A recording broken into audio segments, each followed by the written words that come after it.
So hi everyone, I'm Tanya, hello. I'm an associate professor at the University of Sydney, where I run the Invertebrate Behavior and Ecology and Conservation Lab. And before I start, I just wanted to acknowledge the traditional custodians of the land that I live and work on, or the Gadigal people, as well as the traditional custodians of the land that we're on. I also pay my respect to elders past, present, and emerging, and I acknowledge that sovereignty over these lands was never ceded. If anybody wants to get a hold of me, those are all of my various contact details. I also have a very unusual name. I'm the only Tanya Latty in like the first 4 pages of Google. I take that other Tanya Latty. So I'm pretty findable if you need to get a hold of me. So I'm an entomologist, so that's a scientist that studies insects. But more broadly, I really study invertebrates, which are all the animals without backbones. So think of things like spiders and worms, all of your different insects, your slaters, all of these are invertebrates. And if you've taken a biology class, you'll know that they tend to divide the world into vertebrates and invertebrates, like these are 2 equal-sized groups. So vertebrates, things with backbones like us, and mammals and reptiles and fish. Invertebrates, everything else. This dichotomy is totally false because insects and other invertebrates are 95% of animal species. So if you say animal, on average, you are talking about an invertebrate. In fact, I would argue you can't call yourself an animal lover if you don't love invertebrates, because this is the majority of life on this planet, are invertebrates. And just to put that into sort of visual context, I like this diagram because what it shows is that the dark circles are the number of named invertebrate or animals on the planet. So names, things that scientists have given formal scientific names. And if we just look at the things we have named, the insects are way, way bigger than everything else. So we've named about 1 million different insect species that we know of. And for context, all the furry things that people usually talk about, oh, I love koalas and kangaroos and bears and whatever, that's about 5,600 species. So 5,600 mammals compared to, or 5,600 mammals compared to 1 million insect species. So they just dwarf everything else. On top of that, there are so many insects that we don't actually know how many insects there are. Our best estimates are that there are somewhere between 5 million and 10 million insect species on the planet. These are very rough estimates that are based on the frequency at which we are discovering them. So every day, every year, we are discovering more and more and more and more insect species. So at best in Australia, we've probably named between 20 to 30% of our insects. And I guarantee all of you that if you went outside to any green space in Sydney, you could find an undiscovered species if you knew what you were looking for. In comparison, the mammals, we've probably named about 98% of the mammal species on this planet. It is very rare to find a new mammal. Normally when we find new mammal species, it's because we find out that something we thought was 1 species is actually 2. It's really rare to find a completely new mammal. So everything is basically an insect on this planet. Not only are there lots of species, but there are lots of individuals. So there was this great study a few years ago that estimated the number of individual ants on the planet at any given time is 20 quintillion. That is 17 zeros here. It is a mind-boggling number. It is more ants alive on the planet at any one time than there are stars in the Milky Way galaxy. It is a mind-melting number of ants. So this is not a human planet, this is an insect planet. And so for me, being an entomologist makes sense. I love nature, thus I kind of have to love insects. But yet, whenever I say that I'm an entomologist, I tend to get one of 2 reactions. One is sort of backing away and looking down. The other is, oh, I've got this problem with ants, in my cupboard, how do I get rid of them? And the third one is just a blank why. Why would you study insects? And I'll tell you later about all the very important things that insects do. Spoiler, the planet would fall apart if we didn't have insects doing all of their important jobs. But I actually don't think that's why we should care about invertebrates, insects, and other invertebrates. Also, I reckon nobody asks why to the koala scientists. Nobody's ever like, oh, why do you study koalas? Or why do we care about dolphins or kangaroos? We only ask that about invertebrates. And whilst I can say lots about invertebrate species that are ecologically or economically important, not all of them are. Some of them are absolutely interesting and amazing just because they exist. So this is a velvet worm. This particular species is INVERTEBRATES rolii. I've been studying it for about 6-7 years. There are these cute little worms. They belong to their own phylum. So for those of you a little fuzzy on your biology, we classify things in really big groups called phyla. All the vertebrates, so everything with a spine, whether it's a fish or a bird, that belongs to one phylum. All the things that have jointed limbs, like the crustaceans and the insects, things like millipedes, centipedes, they're another phylum, so another group. The velvet worms, they are their own phylum. They are so different from every other living thing on the planet that they get their own group. Not only that, this group of animals has not changed in about 400 million years. We call them fossil taxa because the fossils look exactly like the live ones today. Australia is a hotbed of velvet worm diversity. We have more than 30% of the world's velvet worm species just here, which is incredible. And although they're cute and I think they're adorable, they're actually predators. And you might be wondering, how can something that squishy be a predator? And the answer is they hunt by shooting glue from their faces. So they'll like point these little nozzles and go, and the glue catches whatever their food is, and then they tear it apart, which is actually quite grisly to watch.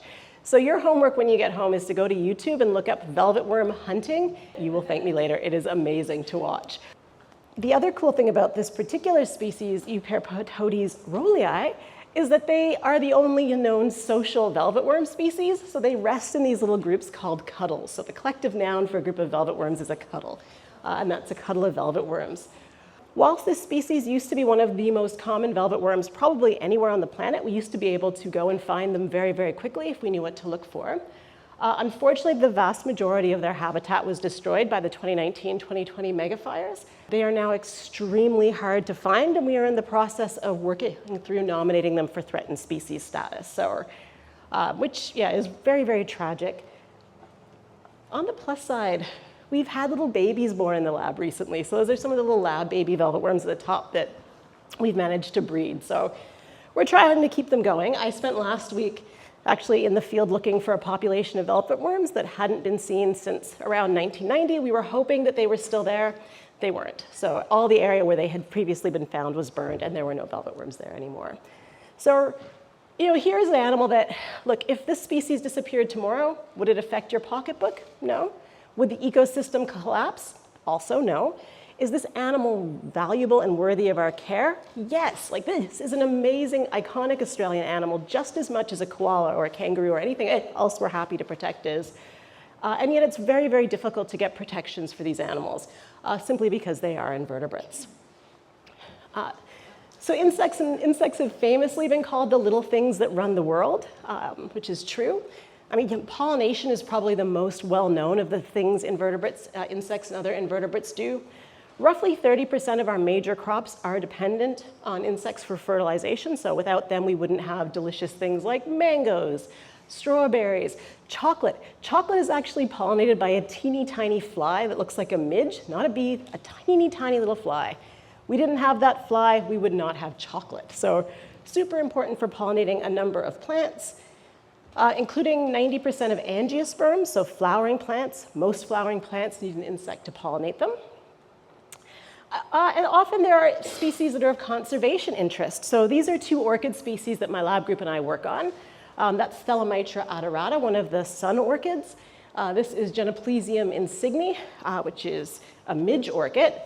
And we've been asked by Saving Our Species to work out the pollinators for these two plants. In one case, it's native bees doing her job there, pollinating the Thelomitra sun orchid.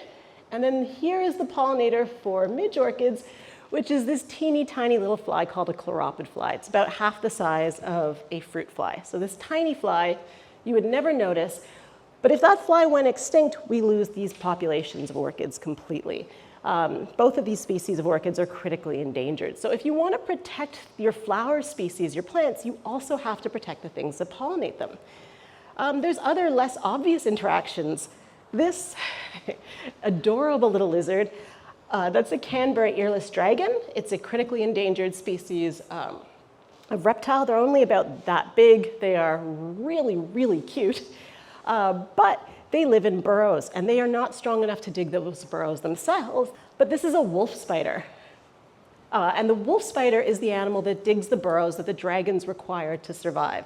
So again, if we don't protect the spider, these dragons will also be critically imperiled. And in fact, we think the spider is in trouble because there often aren't enough burrows. And so saving our species puts in these artificial burrows.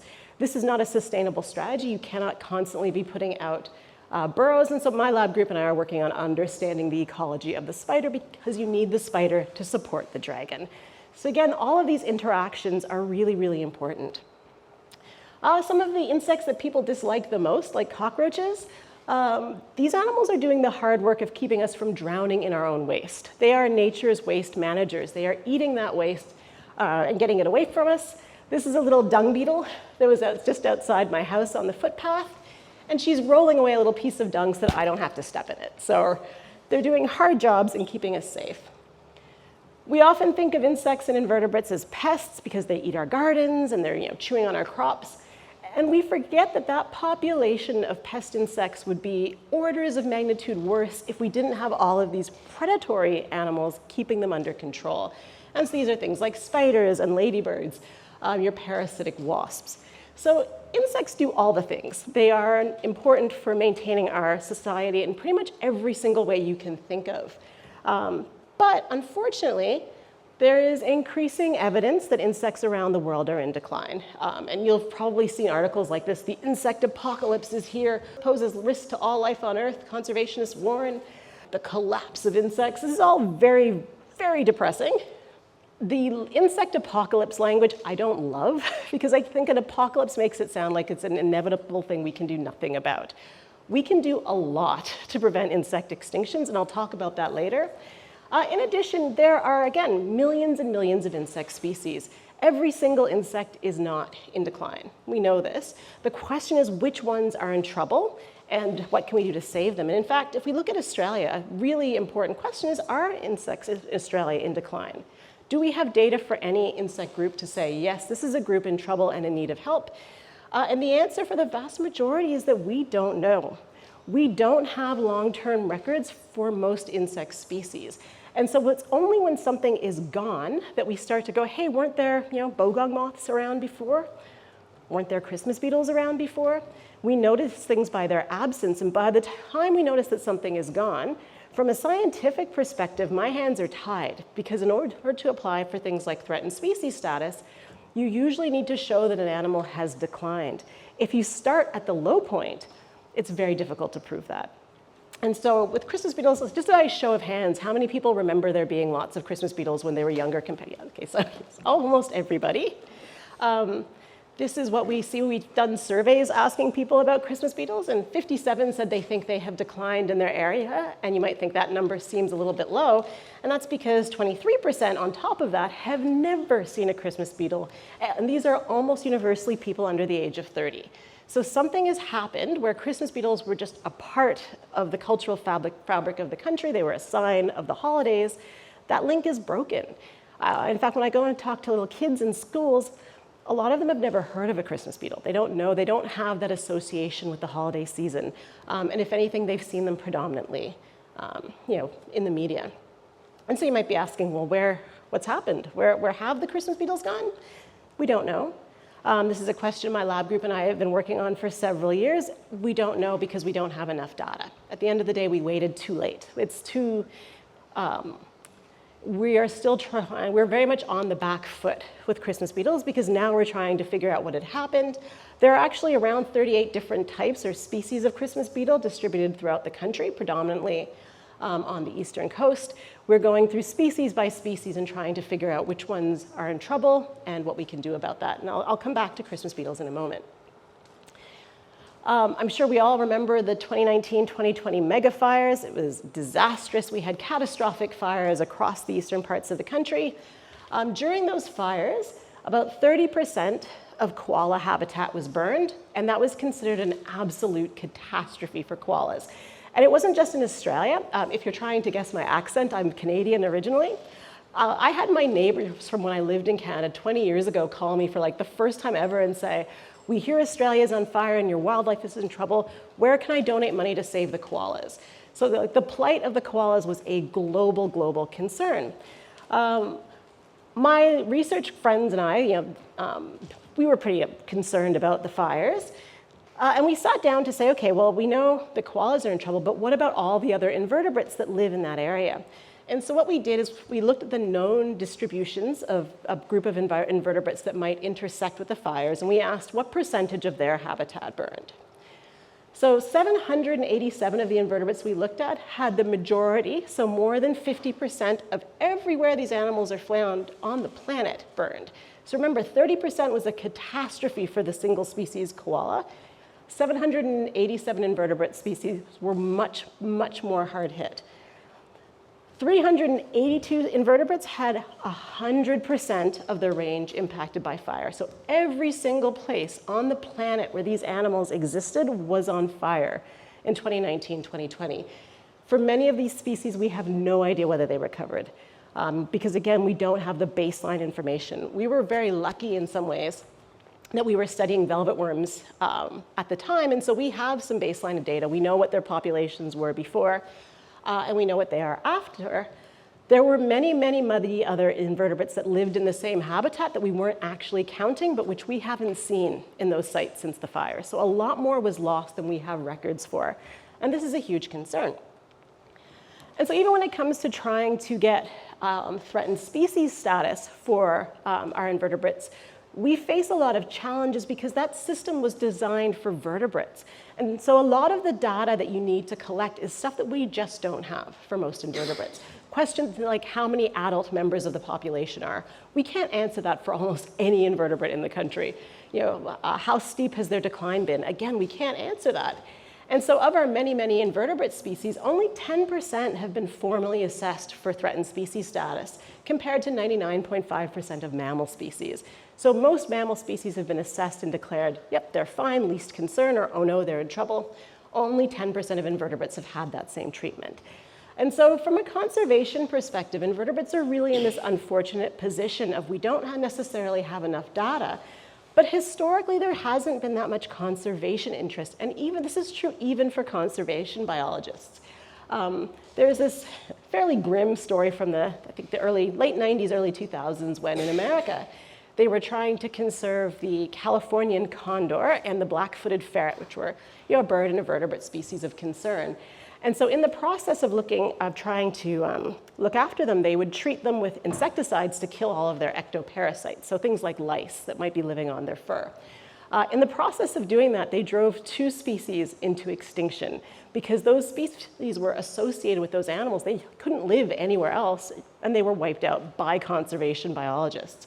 There was never any evidence that either of those 2 species were causing a negative impact on the population. There was no evidence they were vectoring a critical disease.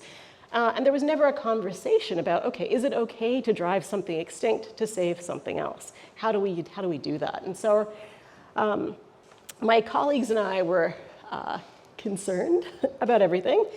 We realized there were no conservation organizations in the country focused specifically on invertebrates, and so we ended up starting our own. So if any of you are interested in invertebrate conservation, Invertebrates Australia is the only national organization that is 100% focused on conserving invertebrates. It was founded by 3 academics, including myself. And our mission is to try to get some recognition and some protection for these species. And we've had pretty good success in starting to get that conversation going. So that is my quick plug for Invertebrates Australia. We're always looking for volunteers. And of course, we're always looking for donations.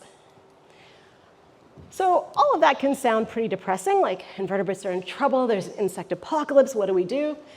The nice thing about most invertebrates, not all, but most, is that they tend to have fairly short life cycles. What that means is that if we make changes now, we can see the response very quickly. If we fix what's wrong, those populations can come back, sometimes within years. So I guess the other thing I like about invertebrate conservation is, I live in the inner west. I have a very small house and a very small yard. I can't contribute to koala conservation or platypus conservation or any of that. I don't have the space. I 100% can contribute to invertebrate populations just by being very mindful of the habitat in my tiny backyard.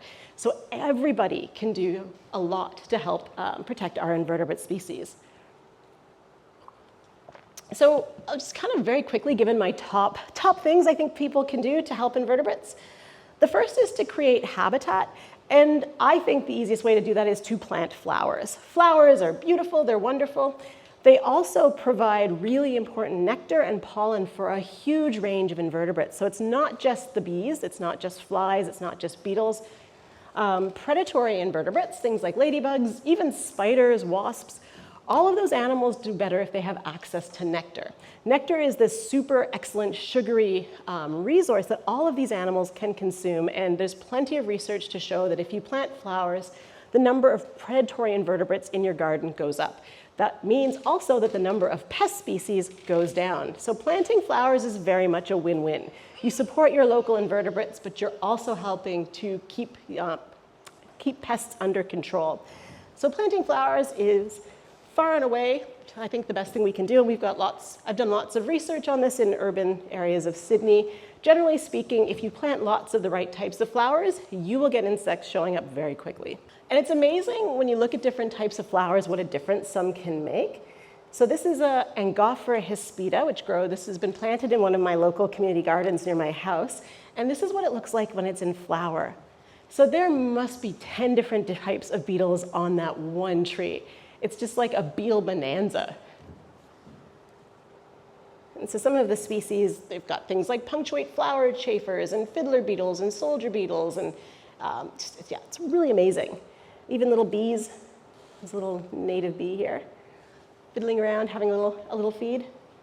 So these species can be really, really good at attracting different insects. As for what to plant, this is kind of an ongoing area of research. I think my lab group has been doing a lot about looking at the relative nutrition of different flowers, but I think this guide is a good place to start.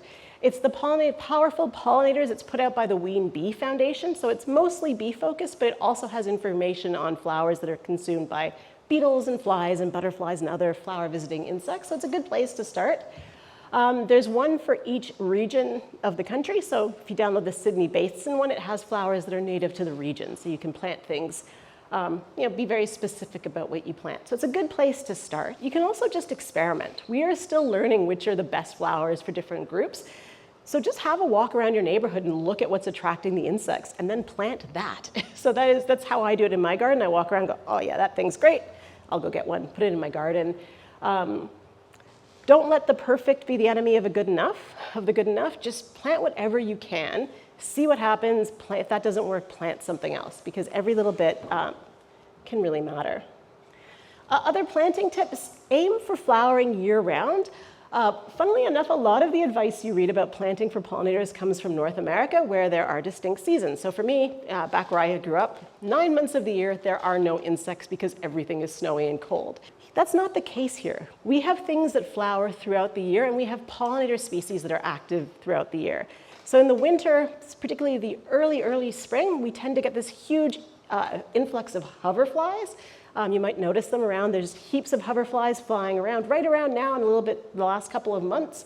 They are a late winter, early spring species. They require pollen and nectar, so if you don't have flowers, during the winter, you're not going to support those winter active pollinator species. So aiming to have something in flower throughout the year is really important. Tend to aim for big patches of the same type of flower rather than trying to intermix them. And that just makes it easier for specific insects to find the thing that they are looking for. If you imagine walking into like a shopping center, it's easier in a grocery store if everything is organized, right? You know where to go to get the thing you want. If everything was just intermixed, it'd be much harder to find the food you're after. And it's the same for insects as well. So planting things in clumps, aiming for a variety of shapes, colors, sizes. Different insects have different types of mouths. Some have really long tongues, some have very short tongues, some love tubular flowers, some can't get into tubular flowers. So aiming for a lot of different shapes and colors and sizes just ensures that there's something for everybody. And then last, thinking about pollen-rich and nectar-rich plants, if you want to get real technical about it, because some plants only produce pollen. So things like Dianellas, the Hardenbergias, they are excellent sources of pollen, but they don't produce nectar. Other plants will produce heaps and heaps of nectar, but not much pollen. And so what you really want to do is have both of those around. So some of your nectar-rich plants, some of your pollen-rich plants. The information about which is which can be a little bit tricky to get, but the powerful pollinator guide talks about nectar and pollen, so you can look there. Sometimes you can figure it out just by looking at a plant. So flowers that have a long corolla, so that are long and tubular, tend to have lots of nectar, but often tend to be a little bit lower in pollen. So things like your salvias, for example, great for nectar, not so great for pollen. But again, if you don't want to remember any of that, just plant something and watch what happens. So that's creating habitat. There's also other things you can do, like making sure you have lots of, or have some rotting wood. Many of our insects actually breed in rotting wood. Making sure you have patches of bare ground, because the vast majority of our native bees are actually living in the ground. So if you don't have bare mulch-free areas, there's nowhere for them to nest. So little things like that can make a big difference. And when in doubt, just have a messy garden. Messy gardens tend to do really well. The second thing is, I feel like I shouldn't have to say this, but insecticides kill insects. Like that's the name, it's insecticide. It's right there on the tin. If you use insecticides, you will kill insects. I think there's a lot of greenwashing in the insecticide space, so things will be marketed as eco-friendly or eco-grub or whatever. It doesn't matter to the insect whether something is an organic insecticide or a non-organic insecticide. None of that matters. What matters is whether it's a broad spectrum or a narrow spectrum, and that information is really hard to find, I think on purpose. Reality is the vast majority of insecticides on the market are broad spectrum, which means they will kill a wide range of insects. And again, that includes some of the really popular organic insecticides as well, are also broad spectrums. What you want, if you absolutely had to use an insecticide, is something targeted at exactly what you want, and that's almost impossible to find for most groups. So I think it's tricky because I'm an avid gardener. I love grow. I have a beautiful little veggie patch that I care about a lot. But I think that most of us growing gardens in urban environments, we're not growing them. We're not subsistence farmers. We're not dependent on those gardens for our income. I think we need to shift our mindset a little bit and ask, what should our hobby be costing the earth? Should we be killing huge range of groups of invertebrates because we really, really, really want to grow tomatoes? Again, I love my garden, but it's been something I've had to work through. There are things you can do to deal with pests. So again, planting flowers is great because you get more predators into your system. And once you have those predators in the system, they will help to control a lot of those pests, which is great. Simple things like picking caterpillars off leaves is much, much, much better than using any kind of spray. And then, as one of my good friends said, also think that maybe sharing is caring. So if you lose a couple of leaves to a grasshopper or to a caterpillar, maybe that's not such a bad thing. Maybe you're just part of the ecosystem, and that's kind of how ecosystems work. It can be difficult, but I think it's really, really important. The other problem with insecticides is in many cases, it's not all that clear what you should do. So these are the larvae, the babies of something. Any guesses about what they're the larvae of? Christmas beetles? I've got Christmas beetles over here. Anyone else? Anyone brave? The answer is I don't know. I don't think anybody does, because these are the larvae of scarab beetles. But scarab beetles is a huge group that includes Christmas beetles. It also includes a lot of lawn pests like the African black beetle. It includes stag beetle, or not stag beetles. It includes a lot of things. All the flower chafers, the fiddler beetles, the cowboy beetles. They all look like that. The only way I can even start to tell them apart, and I can't identify them to species, I can get them to family. To do that, I have to look very, very closely at their butts, because the shape of their butt is kind of what tells you, which group they belong to. Some have little Ys, some have little circles, some have little smiley faces. My life is really weird, so I'm saying this out loud. Sometimes you can tell by the way they move. The flower chafers will flip onto their back and crawl with their little legs up in the air, which looks ludicrous. But the point is, if you find these in your garden, there's no easy way to know whether you're dealing with a pest species or a Christmas beetle. Traditionally, we've said that Christmas beetles tend not to be found in gardens, But as of the last 2 years, when we've been collecting grubs from people's gardens and rearing them out, and some have indeed been Christmas beetles. So you could have Christmas beetles in your garden. You're not going to be able to tell from the larvae. And so the question is, do you use an insecticide? What do you do with these if you don't know what they are? I think for me, I just put them in, well, I collect them and take them to work so I can figure out what they are. But for the average person, just put them somewhere in your garden you care about less. Some of them might be eating the roots, some might be eating the compost. You're not going to be able to tell very easily, so just move them somewhere else. But please, please, please, please don't use any of the insecticides targeted at beetle grubs, because they will kill Christmas beetles just as quickly as they will kill lawn pests. So in general, if you can possibly avoid using insecticides, please avoid using insecticides. And then the last thing I think is really important, and is I think the funnest, is become a scientist. And I'm not saying you have to go out and get a PhD or even take a biology class. It has never been an easier time to become a community scientist. And this is, I cannot overstate how important this is for us, because one of the key problems we have with invertebrate conservation is that we don't have data. There are not enough entomologists in the country to even cover a fraction of the species. We are becoming and we also have funding cuts, so often we don't even have the funding to go out and do big field trips to try to collect things. We need the community to start to contribute. And again, thank you to technology, it's gotten really easy to do this. So the app that I like is called iNaturalist. Just show of hands, how many people are familiar with iNaturalist? Yeah, most of you, cool. For those that aren't, it's essentially a global biodiversity database. So it stores information about the locations and the sightings and the identities of living things. So whether it's a fungi or an insect or a plant or a mammal, it does all of that, which are super useful. Once people agree, there's a social component to this. So once you upload your sighting, you can, the computer will try to identify it for you. And actually the algorithm for insects has gotten really good. It used to be terrible. When this first came out and someone showed it to me, like, I laughed a lot, because you'd take pictures of an ant and it would be like, I think it's a cat. Like, oh, like, this is terrible. It's now gotten so good that it's a problem for me as an entomology teacher, because we used to get our students to use taxonomic keys and things to figure out what something is. Now they just take a picture and they put it on iNaturalist and they figure out what it is instantly. So we've had to change the way we do assessments because this has gotten pretty good. Once things get uploaded, other people in the community can come around and say, oh yeah, I agree with that, or I disagree. All of the insect nerds are on here. Like, all the professional insect nerds are on here. So you will often get things corrected very quickly. Once people agree on what it is, that data gets pushed into something called the Atlas of Living Australia, which is our national biodiversity database.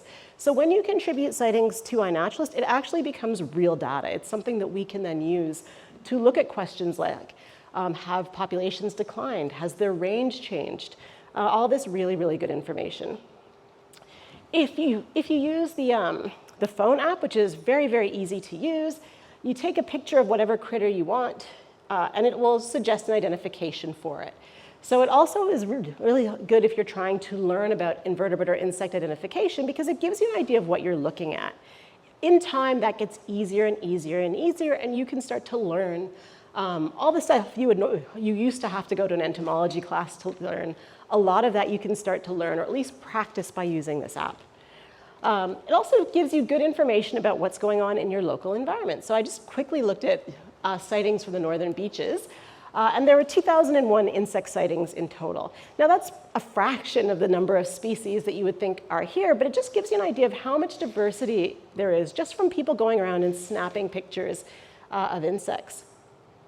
If we dig into that a little bit, so the flies are one of the larger groups of insects. They're called the Diptera. We estimate there's about 30,000 species in Australia. Super diverse in their feeding habits. Some of them, like mosquitoes, are blood feeders.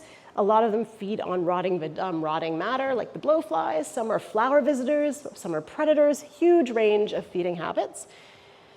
And in the northern beaches, there have been 244 species recorded so far. So that's pretty good. That's a good number of species for a relatively small geographic area. Oh, I should say that most of the photos I've been showing today are all things I took with my phone. I'll show you how I did it later, but you don't necessarily need fancy equipment to be able to do any of this anymore. All of the ones on here are just taken with my iPhone.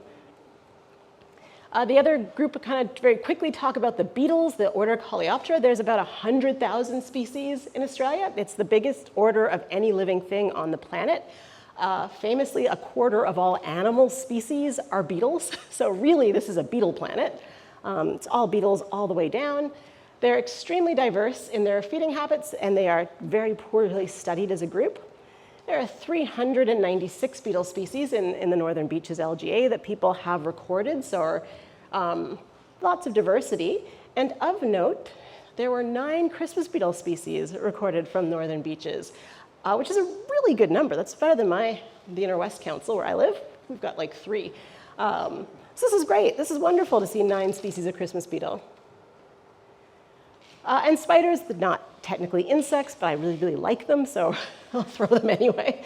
There's about 10,000 different types or species in Australia. They are almost all predators, except for one species, I think an African species that feeds, that's a vegetarian. Aside from that, all the other known spiders are predators. Again, they are very, very poorly studied as a group. And there's about 152 spider species records from the Northern Beaches. So it's not like there isn't heaps and heaps and heaps of biodiversity, but I would guess that for all of these species, we probably have ecological information for, well, actually, I'd say none of them would be my guess. And I say this because even any group that we've looked at, for example, we looked at the Christmas beetles. We did a big review of all this stuff we know about Christmas beetles. It turns out we don't really know what the larvae eat of any of the species. So even things we care about, we often don't have details of. And for the spiders, I also wanted to point out that you have 9 species of peacock jumping spider, which is great. Look how pretty they are. For those of you that aren't familiar with them, these are the ones that do the really cute dance as a courtship thing. So the males will do this, like, they'll wave their arms around and throw around little butts. It's just very cute.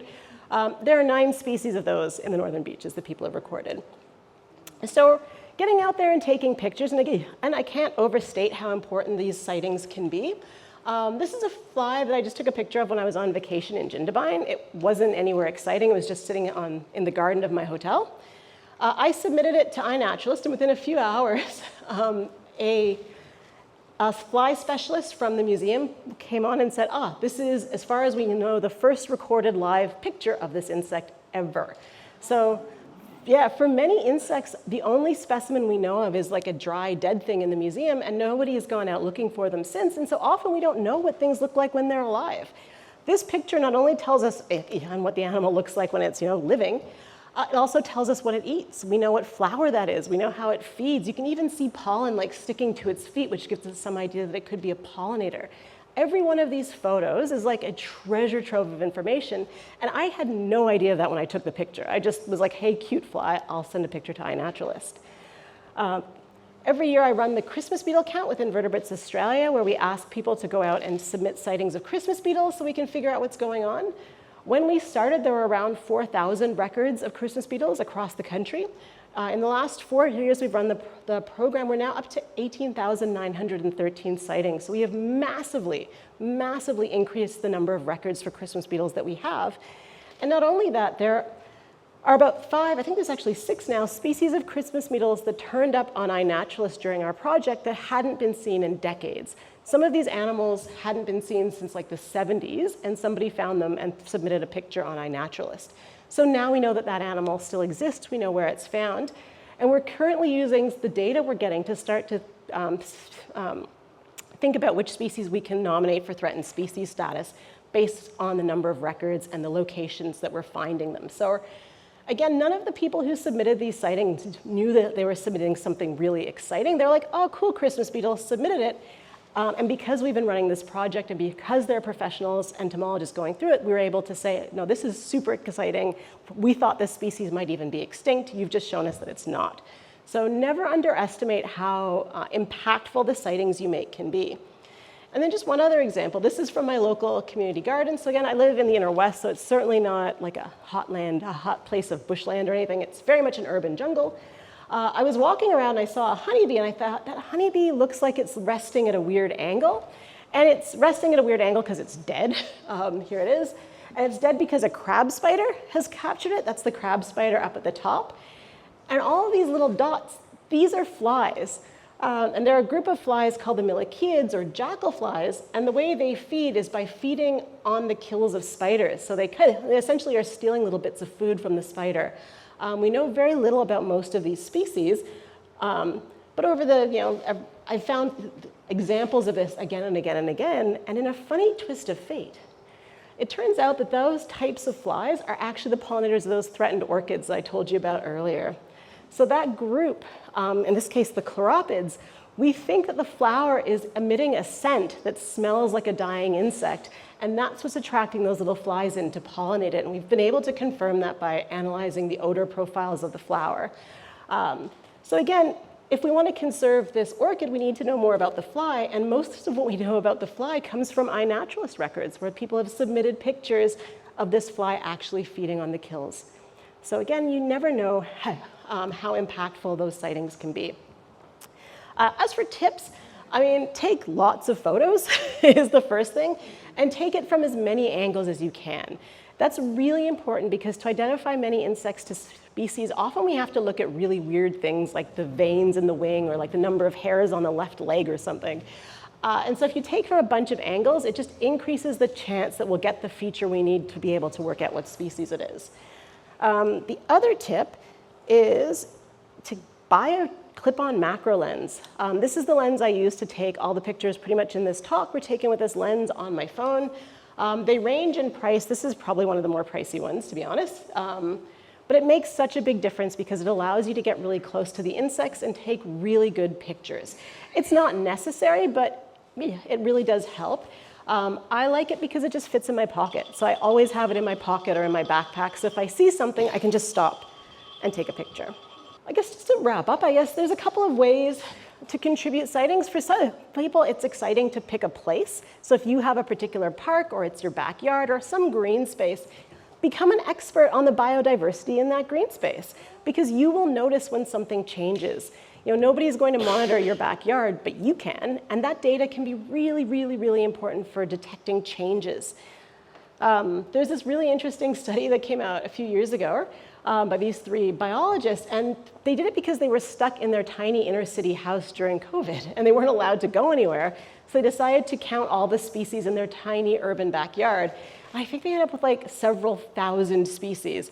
And this was like a 430 square meter block. Like it wasn't, we're not talking a huge amount of space here. And they were able to document all of these different species and made the point that each of us, if you have even a tiny bit of green space, it can be a lot more biodiverse than we realize. Or the other way to do this is pick a group. If you like bees, become a bee expert. Take pictures of bees, learn about bee families. All of that information, you don't have to take an entomology class anymore. All of that information and more is online. So if you like flies, pick cockroaches, pick something, become that expert. You would be surprised, you look on iNaturalist and some of the people that submit the most interesting photos are not professional entomologists. They're people that just got interested in a thing. And then they worked on submitting pictures of that thing, and now they are the nation's expert on that critter. Most of our invertebrates are what we call orphan taxa, in that there is nobody in the country that actually professionally works on them. So pick a group, you become that expert. And the last thing I'd say to do is just care and share. Unfortunately, one of the big problems with invertebrates is they have a PR problem. People just don't care enough. And I hope I've made the point that, even if you're entirely thinking about this from selfish reasons, we need to care about invertebrates. So spread the word. Tell people how cool they are. Tell people not to use insecticides in their backyards. Tell them how to create habitat. Point out a cool bug that you saw and say, this is the coolest thing ever, and here's why, because all of that matters. And famously, there's this quote from Baba Diam, who's a Senegalese farmer, and he said, in the end, we will only conserve what we love, we will only love what we understand, and we will understand only what we are taught. So, share that knowledge with other people, and hopefully we can take care of all the little critters that run the world. Yeah, that's all. So if you've got questions.